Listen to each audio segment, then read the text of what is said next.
ஒரு நாள் சாயங்காலம் அந்த காட்டுல இருந்த நதிக்கரையில சோனாக்குரியும் வீட்டையும் உட்காந்து பேசிக்கிட்டு இருந்தாங்க. பியூட்டி அந்த காட்டுல இருந்த ஒரு ஸ்கூல் ஃபைனல் படிச்சுக்கிட்டு இருந்தது. பியூட்டிக்கு நாளைக்கு தான் கடைசி எக்ஸாம். அதனால அது சில பாடங்களை ரொம்பவும் கவனமா எடுத்து படிக்க வேண்டியிருந்தது. அம்மா, நாளைக்கு எனக்கு கடைசி எக்ஸாம். நான் அதுக்காக கொஞ்சம் ஸ்பெஷலா படிக்க வேண்டியிருக்கு. வாங்க வீட்டுக்கு போவோம். பியூட்டி, வானம் வேற மின்னிக்கிட்டே இருக்கு. மழை வரத்துக்குள்ள நம்ம வீட்டுக்கு போய் ஆகணும். இப்படி பேசிக்கிட்ட சோனாக்குருவியும் பியூட்டியும் பிறகு தங்களுடைய வீட்டை நோக்கி பறந்து போனாங்க. இவங்க வீடு போய் சேர்ந்த உடனே பலத்த மழை பெய்ய ஆரம்பிச்சிருச்சு. சோனாக்குருவி ஏற்கனவே இரவு சாப்பாடு செஞ்சு வச்சிருந்ததாங்க வீட்டுக்கு போன உடனே இவங்க அந்த சாப்பாடை சாப்பிட ஆரம்பிச்சாங்க. இவங்க இப்படி சாப்பிட்டு முடிச்சதும் பியூட்டி தன்னோட பாட புத்தகங்களை எடுத்து வச்சு அகல் விளக்கு வெளிச்சத்துல படிக்க ஆரம்பிச்சது. சோனாக்குருவி வீட்டுக்கு பக்கத்து வீட்டில் இருந்த சக்கும் பியூட்டி கூட தான் படிச்சுக்கிட்டு இருந்தான். இருந்தாலும் சக்கு அவ்வளோ நல்லா படிக்க மாட்டான். ஜன்னலுக்கு பக்கத்தில் உட்காந்து மழை பெய்யறத வேடிக்கை பார்த்துக்கிட்டு இருந்தான். டேய் ஜக்கு, இப்படி மழை பெய்யறத வேடிக்கை பார்த்துக்கிட்டு இருந்தா நாளைக்கு பரீட்சையில போய் என்னடா எழுதுவ? இந்த வருஷமும் அந்த பியூட்டி போன வருஷம் மாதிரியே உன்னை விட மார்க் அதிகமா எடுத்துடுவாளோன்னு எனக்கு பயமா இருக்கு. அந்த பயம் உனக்கு கொஞ்சம் கூட இல்லை. அம்மா, நான் எல்லா பாடத்தையும் ஏற்கனவே படிச்சு முடிச்சுட்டேம்மா. இதுக்கப்புறம் படிக்கிறதுக்கு எதுவுமே இல்லை. இதே சமயத்துல காற்று ரொம்ப பலமா வீசினதால சோனாக்குருவியோட வீட்டுல இருந்த அகல் விளக்கு கீழே விழுந்து உடஞ்சு போயிடுச்சு. உடனே சோனாக்குருவியோட வீடு இருட்டாயிடுச்சு. பியூட்டி, என்ன சத்தம்? எது கீழே விழுந்துச்சு? அம்மா, காத்து பலமா வீசினதுல அகல் விளக்கு கீழே விழுந்து உடைஞ்சு போயிடுச்சு. அப்படியா? சரி, வந்து படு. காலையில எந்திரிச்சு படிக்கலாம். இல்லம்மா, நான் படிக்க வேண்டியது நிறைய இருக்கு. இருந்த ஒரு விளக்கும் உடஞ்சு போயிடுச்சு. இந்த இருட்டுல உன்னால எப்படி படிக்க முடியும்? அம்மா, நான் என்னோட புக்ஸை எடுத்துக்கிட்டு ஜக்கு வீட்டுக்கு போய் படிக்க போறேன். சரி, கொடையை எடுத்துட்டு ஜாக்கிரதையா போ.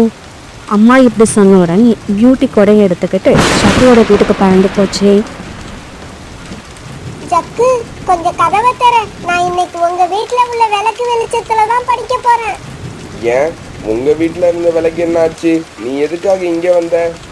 ஜக்கு, எங்க வீட்டுல இருந்த விளக்கு காத்துல கீழே விழுந்து உடைஞ்சு போயிடுச்சு. பிறகு ஜக்கு கதவை திறந்ததும் பியூட்டி வீட்டுக்குள்ள போச்சு. பியூட்டி, நீ இங்க உட்காந்து படி.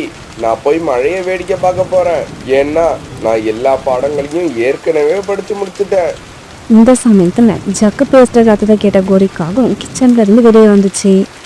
ஜக்கு, யாரை கேட்டுக்கிட்டு இங்க இந்த பியூட்டிய படிக்க அனுமதிச்ச? ஏய் பியூட்டி, நீ முதல்ல உன்னோட வீட்டுக்கு போ. வீட்டுக்கு போய் அங்க உட்காந்து படி. ஆண்டி, எங்க வீட்டுல இருந்த விளக்கு உடைஞ்சு போயிடுச்சு. அதனாலதான் படிக்கிறதுக்கு இங்க வந்தேன். ஓஹோ, உங்க வீட்டுல இருந்த விளக்க உடைச்சிட்டு இங்க இருக்கிற விளக்கையும் உடைக்கலான்னு இப்ப இங்க வந்திருக்கியா? ஆண்டி, நான் அப்படியெல்லாம் செய்ய மாட்டேன். ஒருவேளை நான் இங்க இருந்து படிக்கிறது உங்களுக்கு பிடிக்கலன்னா இந்த விளக்கை எடுத்துக்கிட்டு நான் எங்க வீட்டுக்கு போய் படிச்சுட்டு காலையில கொண்டு வந்து கொடுத்துறேன்.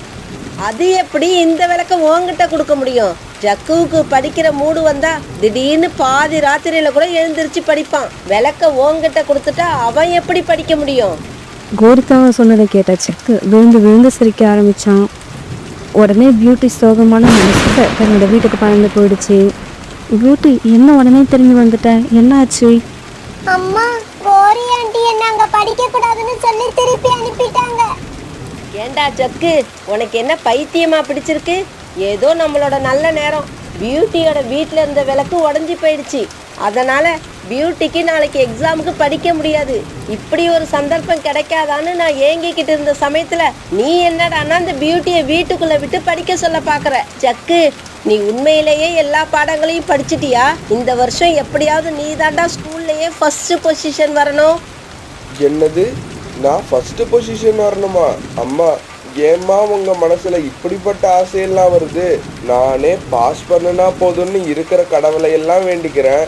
இதுல நீங்க வேற இப்படியெல்லாம் பேசி அடி வயிற்றுல புளிய கரைக்கிறீங்க. ஆமாம்மா, நீங்க சொன்னதுக்கு அப்புறம் தான் நான் அதை பத்தி யோசிக்கிறேன். நல்ல வேலை, நீங்க புத்திசாலித்தனமா யோசிச்சு பியூட்டியை வீட்டை விட்டு வெளியில அனுப்பிட்டீங்க. அம்மா, கவலைப்படாதீங்க. இந்த தடவை பியூட்டி ஃபர்ஸ்ட் பொசிஷன் வரவே முடியாது. அந்த இடம் எனக்கு தான். பியூட்டி, நீ கவலைப்படாத. இந்த கோரி ஆண்டி உதவி பண்ணனா பரவாயில்ல. நமக்கு உதவி பண்ண நிறைய பேர் இருக்காங்க. அம்மா இப்போ ரீட்டா ஆண்டி வீட்டுக்கு போய் இவங்க படிக்கிறதுக்காக விளக்கு வாங்கிட்டு வரேன். இப்படி சொன்ன சோனாக்குருவி பிறகு கொடையை எடுத்துக்கிட்டு ரீட்டா கிளி வீட்டுக்கு பறந்து போச்சு. இப்படி போன சோனா குருவி ரீட்டாண்டியோட வீட்டு கதவை தட்ட ஆரம்பிச்சது. யாரு யாரு இந்த ராத்திரியில வந்து கதவை தட்டுறது? ரீட்டா, நான் தான் சோனா வந்திருக்கேன், கொஞ்சம் சீக்கிரமா கதவை துற. பிறகு ரீட்டாக்கிளி கதவை தரங்கும்போது சோனா குருவி ரீட்டாக்கிளியோட வீட்டுக்குள்ள போச்சு. சோனா, இந்த ராத்திரியில அதுவும் இப்படி மழை பெஞ்சுக்கிட்டு இருக்க சமயத்துல நீ வந்திருக்கேன்னா ஏதோ முக்கியமான விஷயமா தான் இருக்கணும். என்ன விஷயம்னு சொல்லு. ரீட்டா, நாளைக்கு என்னோட பொண்ணுக்கு கடைசி எக்ஸாம். அதுக்கு அவள் படிச்சுக்கிட்டு இருக்கும்போது அகல் விளக்கு கீழே இருந்து உடைஞ்சு போச்சு. அதனால தான் உன்கிட்ட உள்ள அகல் விளக்கை வாங்கிட்டு போகலான்னு வந்தேன். இவ்வளவுதானா? நீ தாராளமா இந்த அகல் விளக்கை எடுத்துக்கிட்டு போ. நான் இப்ப தூங்க தான் போறேன். எனக்கு இனிமே விளக்கு தேவையில்லை. உடனே சோனா குருவி ரீட்டாக்கிளிக்கு நன்றி சொல்லிட்டு அங்கிருந்து அகல் விளக்கை எடுத்துக்கிட்டு தன்னுடைய வீட்டுக்கு பறந்து போச்சு. இப்படி அகல் விளக்கை எடுத்துட்டு வீட்டுக்கு போன சோனா குருவி விளக்கு எரிய வச்சுட்டு தன்னோட பொண்ணுக்கிட்ட இப்படி பேச ஆரம்பிச்சது. பியூட்டி, எந்த அம்மாவும் தன்னோட பொண்ணு இருட்டில் இருக்கிறத விரும்ப மாட்டாங்க. ஏதாவது செஞ்சா அவளை சுற்றி வெளிச்சத்தை கொண்டு வந்துருவாங்க. மறுபடியும் தன்னோட வீட்டுக்கு வெளிச்சம் வந்ததை நினைச்சு பியூட்டி ரொம்ப சந்தோஷப்பட்டுச்சு. பிறகு இன்னைக்கு ராத்திரி ரொம்ப நேரம் வரைக்கும் பியூட்டி கண் விழிச்சு படிச்சுக்கிட்டே இருந்தது. மறுநாள் பொழுது விடிஞ்சது. ஆனால் மழை விடவே இல்லை. அதுவும் இல்லாமல் இப்போ காலையில் காற்று ரொம்பவும் பலமாக வீச ஆரம்பிச்சது. அதனால பறவைகள் யாரும் வெளியே பறந்து போகிற சூழ்நிலை இல்லாமல் இருந்துச்சு. அம்மா அம்மா, காத்து ரொம்ப பலமா வீசுது. இந்த காத்துல என்னால ஸ்கூலுக்கு போக முடியாது. இந்த சமயத்தில் பக்கத்து வீட்டில் இருந்த ஜக்குவை ஸ்கூலுக்கு அழைச்சிட்டு போக அவங்க அப்பா காலுக்காக ஆட்டோ எடுத்துட்டு வந்தாங்க. காலுக்காக அந்த காட்டில் ரொம்ப நாளாக ஆட்டோ ஓட்டிக்கிட்டு இருந்தது. ஓரி, ஜக்குவை சீக்கிரம் அனுப்பிவிடு. டேய் ஜக்கு, அப்பா வந்துட்டாங்க. சீக்கிரமா போய் ஆட்டோவில் உட்காரு. அப்புறம் பரீட்சையை நல்லபடியா எழுதிட்டு வா. சரிம்மா, நீங்க சொன்னபடியே செய்யறேன். இப்படி சொன்ன ஜக்கு பிறகு ஆட்டோவில் வந்து உக்காந்தான். இந்த சமயத்தில் சோனா குருவி ஆட்டோவை நோக்கி பறந்து போச்சு.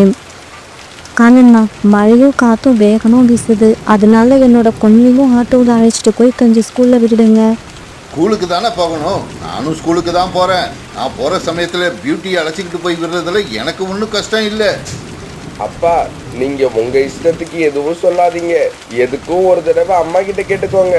ஏன்னா ராத்திரி படிக்கிறதுக்காக வீட்டுக்கு வந்த பியூட்டிய அம்மா படிக்க விடாம திருப்பி அனுப்பிட்டாங்க. அப்படி இருக்கிறப்ப அந்த பியூட்டியை ஆட்டோவில் அழைச்சிக்கிட்டு போக அம்மா எப்படி ஒத்துப்பாங்க?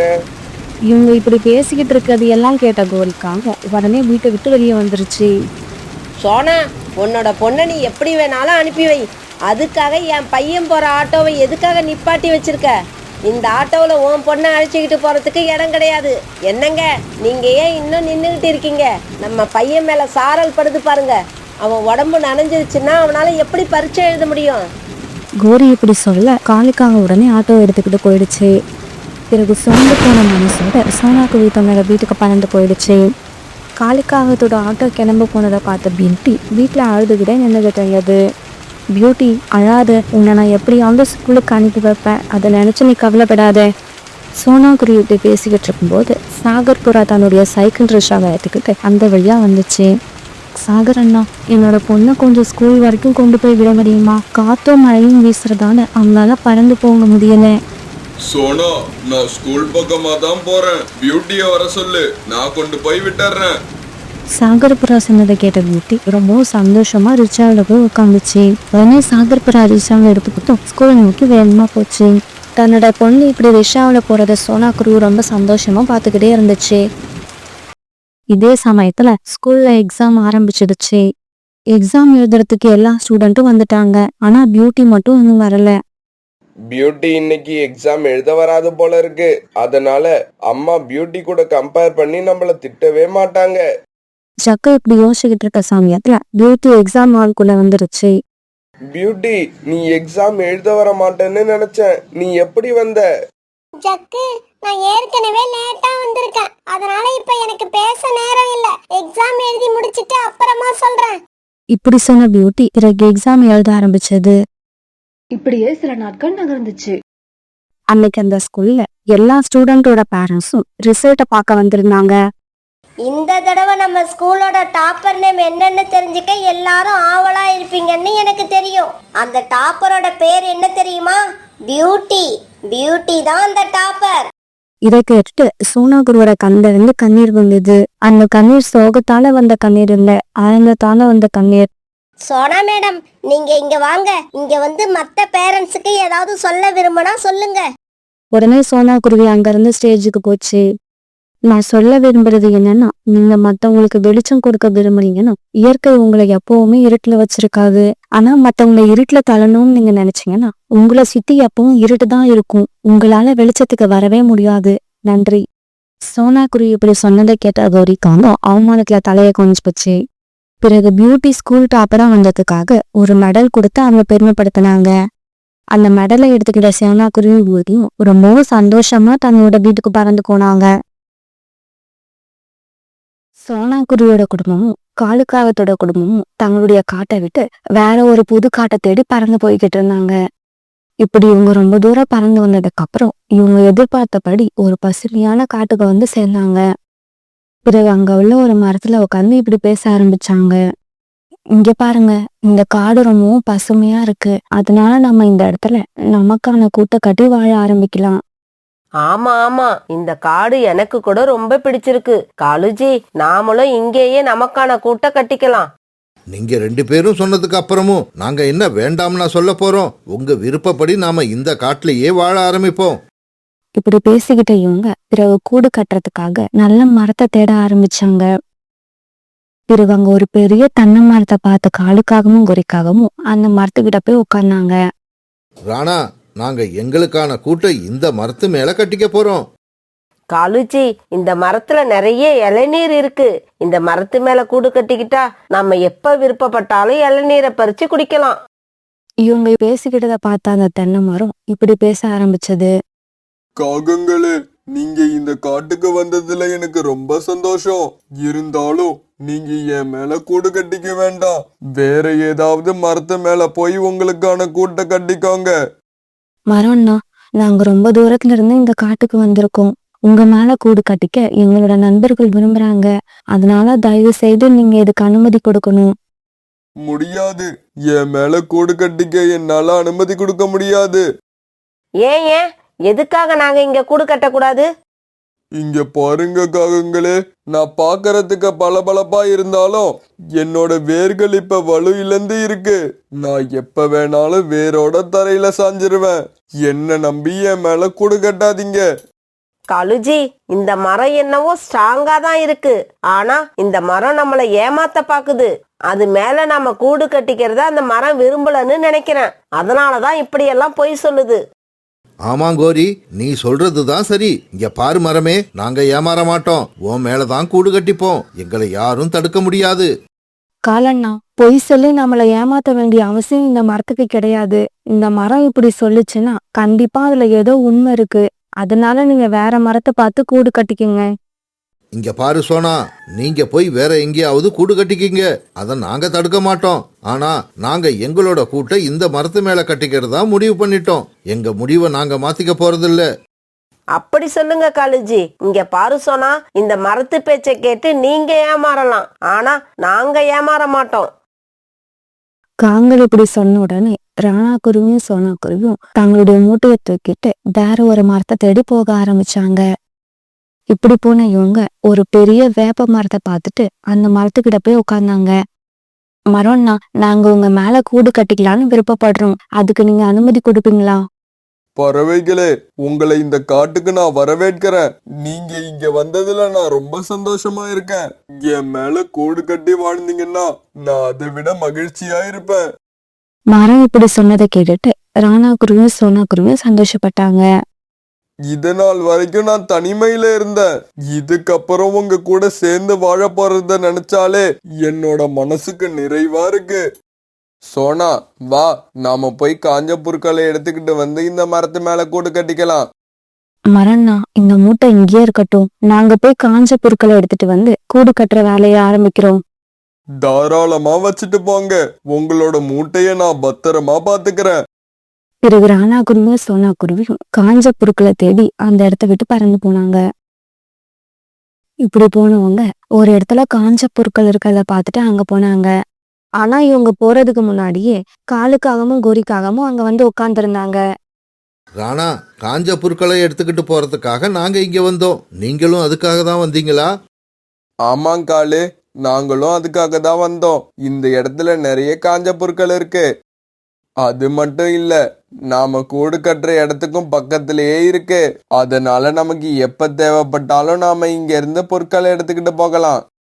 ராணாஜி, சீக்கிரமா நாம பொருட்களை எடுத்துக்கிட்டு போய் ஆகணும். அப்பதான் இன்னைக்கு சாயங்காலத்துக்குள்ள நம்மளால கூடு கட்டி முடிக்க முடியும். இவங்க இப்படி பேசிக்கிட்டு இருக்கிறதையெல்லாம் கேட்ட பக்கத்துல இருந்த ஒரு மரம் பிறகு இப்படி பேச ஆரம்பிச்சது. பறவைகளே, நீங்க கூடு கட்டுறதுக்காக இந்த பொருட்களை எடுத்துக்கிட்டு போகாதீங்க. இங்க இருந்து கொஞ்ச தூரம் போனீங்கன்னா நதிக்கரை ஓரத்துல நிறைய காஞ்ச பொருட்கள் இருக்கு. அதை எடுத்துக்கிட்டு போய் கூடு கட்டுங்க. ஆமா, நீங்க எல்லாம் எங்களை பத்தி என்னதான் நினைச்சுக்கிட்டு இருக்கீங்க? அந்த மரம் என்னடான்னா என் மேல கூடு கட்டாதன்னு சொல்லுது. நீ என்னடான்னா இந்த புல்லை எடுத்துக்கிட்டு போகாதீங்கன்னு சொல்ற. காலண்ணா, கோவப்படாதீங்க. இந்த மரம் ரொம்ப நாளா இந்த இடத்துல இருக்கு. அதனால இந்த பொருட்களை பத்தி அந்த மரத்துக்கு நல்லா தெரிஞ்சிருக்கும். சோனா, நாங்க ரொம்ப தூரம் பறந்து போக மாட்டோம். இங்க இருக்கிற புற்களை தான் எடுத்துக்கிட்டு போவோம். கோரி, எதுக்கும் நல்லா யோசிச்சு பாருங்க. இந்த மரம் இப்படி சொல்லுதுன்னா அதுல ஏதோ ஒரு விஷயம் இருக்கும். ராணா, நீங்க வேணும்னா தூரமா பறந்து போய் அங்க உள்ள புற்களை எடுத்துக்கிட்டு வந்து கூடு கட்டுங்க. நாங்க இங்க உள்ள புற்களை தான் எடுத்துக்கிட்டு போவோம். கோரி இப்படி கோவமா சொன்ன உடனே ராணா குருவியும் சோனா குருவியும் அங்கிருந்து நதிக்கரையை தேடி பறந்து போனாங்க. ஆனா காலுக்காகவும் கோரிக்காகவும் அந்த மரம் சொன்னதை கேட்காம அந்த இடத்துல விளைஞ்சிருந்த பொருட்களை எடுத்துக்கிட்டு தென்னை மரத்தை நோக்கி பறந்து போனாங்க. நதிக்கு பறந்து போன ராணா குருவியும் சோனா குருவியும் அங்க அந்த மரம் சொன்ன மாதிரியே நிறைய பொருட்கள் விளைஞ்சிருக்கத பார்த்தாங்க. பிறகு அந்த பொருட்களை எடுத்துக்கிட்டு போய் அவங்களுக்கான கூட்டை கட்ட ஆரம்பிச்சாங்க. இப்படி கூடு கட்ட ஆரம்பிச்ச இவங்க சீக்கிரமாவே 2 அழகான கூடுகளை தயார் பண்ணிட்டாங்க. ராணாஜி, எதுக்காக 2 கூடு கட்டணும்னு சொன்னீங்க? சோனா, நீ மாசமா இருக்கிறத மறந்துட்டியா?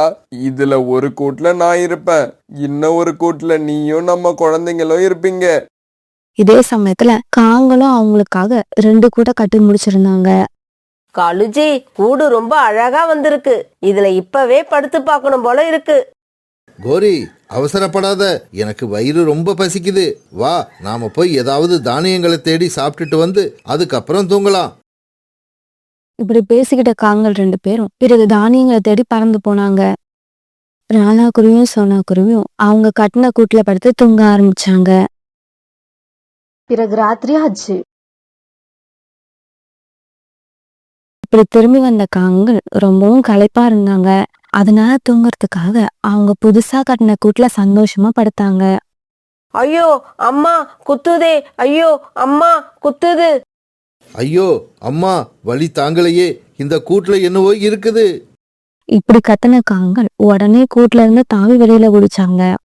கழுஜி, இந்த கூட்டுல படுத்தா என்னவோ குத்துது.